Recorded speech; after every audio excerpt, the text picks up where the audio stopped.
আসসালামু আলাইকুম। আমি নীলা ইটালি থেকে বলছি। তো প্রতিদিনের মতন আজকেও একটা নতুন ভিডিও নিয়ে হাজির হয়ে গিয়েছি। আশা করছি আপনারা সবাই ভালো আছেন। আলহামদুলিল্লাহ আমরাও ভালো আছি। তো ভিডিওর শুরুতে হচ্ছে আজকে একবারে দুপুরে রান্না করার জন্য চলে আসছি। অনেক দেরি হয়ে গিয়েছে। মানে ১২টার বেশি বেজে গিয়েছে। আর এখানে ডিম সিদ্ধ করে নিয়েছি। আর হচ্ছে পটল ভাজি করব, এখানে আলু দিয়ে পটল আর কি। একটু সামান্য হলুদ দিয়েছি আর লবণ প্রয়োজন মতো, আর কাঁচামরিচটা পরে অ্যাড করব, যাতে শুরুতে দিলে আর কি ঝালটা বেশি বের হয়ে যাবে, সেজন্য আর কি এখনো দিচ্ছি না। তো তারপর রান্না করতে করতে দেখলাম আব্দুল্লাহর বাবা একটা কেক নিয়ে চলে আসছে। এটা অর্ডার দেওয়া হয়েছিল আব্দুল্লাহর জন্য। আব্দুল্লাহ একটু মাঝে সাঝে কেক খেতে চায়। তো এই তো অর্ডারটা চলে আসছিল আর কি, মানে লোকটা এখানে আসে রেস্টুরেন্টে খাওয়া দাওয়া করতে। তো তারপর উনি হয়তো খাওয়ার জন্যই আসছে, তারপরে নিয়ে আসছিল। তারপর আব্দুল্লাহ বাবা নিয়ে আসলো, আব্দুল্লাহকে একটু খাওয়ালাম। তেমন আগ্রহী করে খাওয়ার কোনো ইন্টারেস্টই নেই। এই যে দেখেন আমার ডিমের কালারটা কি সুন্দর হয়েছে মাশাআল্লাহ। আমি ডিমটা একটু লবণ দিয়ে আর হলুদটা ওই তেলের মধ্যে দিয়েই এবার আর কি ভেজে নিয়েছি। তারপর তো এখানে পেঁয়াজটা তেলের মধ্যে দিয়ে ভাজছিলাম। একদম পেঁয়াজ বেরেস্তার মতো করে নেবে। এখানে সাদা লাল দোনোটা পেঁয়াজই একসাথে করা আছে। আর এই তো আমার ছেলে এখানে আশেপাশে আছে আমার। আর এই তো এখানে আমি পেঁয়াজটা একদম বললাম তো বেরেস্তার মতো করে নেব। আর লাল পেঁয়াজটা না একটু টেস্টটা না একটু অন্যরকম। আর আর কি বাংলাদেশি দেশি পেঁয়াজের মতনই লাগে লাল পেঁয়াজটা, কিন্তু আবার বেশি দিলে না কালো হয়ে যায়, কালো কালো লাগে। এই যে রঙটা অনেক বেশি, যে মেজেন্টার কালারটা পুরা পেঁয়াজটাই ভরা আর কি।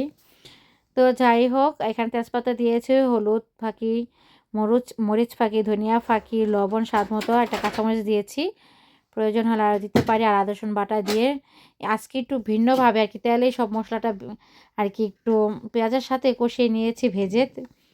তারপরে এখানে হচ্ছে টমেটো দিয়ে আবার একটু কষিয়ে নিচ্ছি পানির সাথে, কারণ টমেটোগুলো বড় সাইজের দিয়েছি যাতে একবার গলে না যায়।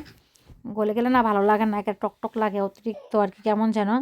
তারপর ডিমটাও দিয়ে দিলাম, ভালো করে কষিয়ে নেব। আজকে হচ্ছে দেখা যাচ্ছে কিছুদিন ধরেই গোস্ত খাচ্ছি, গরুর গোস্ত, মুরগির গোস্ত, মাছ, সবজি টবজি খাওয়া হচ্ছে। তো ভাবলাম আজকে ডিমই রান্না করি। তো সেজন্যই ডিমটা রান্না করা মূলত। আর ডিম দেখতে দেখা যাচ্ছে যে সহজ, কিন্তু এটা অনেক ইসের ব্যাপারে, সময়ের ব্যাপারে, কারণ এটা ধুয়ে সিদ্ধ বসাতে হয়, তারপর ছিলাটা অনেক কঠিন। ঝটপট করে ছিলতে গেলে দেখা যায় এদের বাকলা টাকলা সবই উঠা যায়, এরকম অবস্থা। আস্তে ধীরে ধীরে সুস্থ উঠাতে হয়। এই যে আমাদের ভাজি হয়ে গিয়েছে। তারপরে তো রান্না করার শেষে যে এখন এগুলো অফ করে দিলাম। আগে তরকারি ছিল, গরুর গোস্তের তরকারি, সেটাও গরম করে রেখে দিলাম। আর এখন হচ্ছে আব্দুল্লাহর জন্য একটু খাবার নেব। দেখেন আমার আশেপাশের কাজগুলো সম্পূর্ণই হয়ে গিয়েছে প্রায়।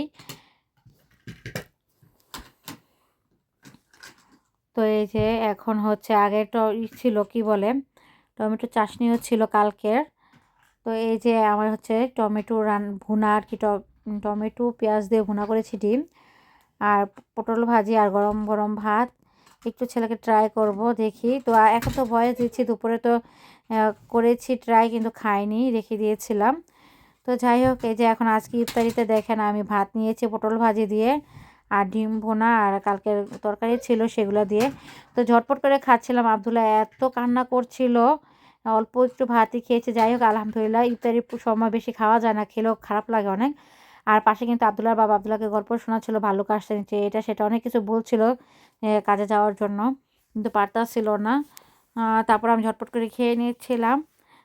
চটপট করে খেয়ে তা পেটে তেমন আর কি খিদাই লেগে গেছে। একটু কিছুক্ষণ পরে তারপরে একটু পেয়ারা কেটে নিলাম। পেয়ারা তো এমনি খেতে পারি না, সবসময় শরবত খাই, খেজুর খাই, পেট ভরে যায় অনেক। তারপর পেয়ারা মালটা এগুলো কিছুই খেতে পারি না। তো ভাবলাম যে এখন পেয়ারাটা কেটে নিয়ে একটু খাই। আর যে আব্দুল্লাহ পাশে খেলাধুলা করছিল, ওর সাথে আমাকেও খেলাধুলা করতে বলে, তো সেই জন্য খেলাধুলা করছিলাম। আর ওর এই জন্যই কোনো কিছুই করতে পারি না মিল মতন, ওর সাথে বসে থাকতে বলে।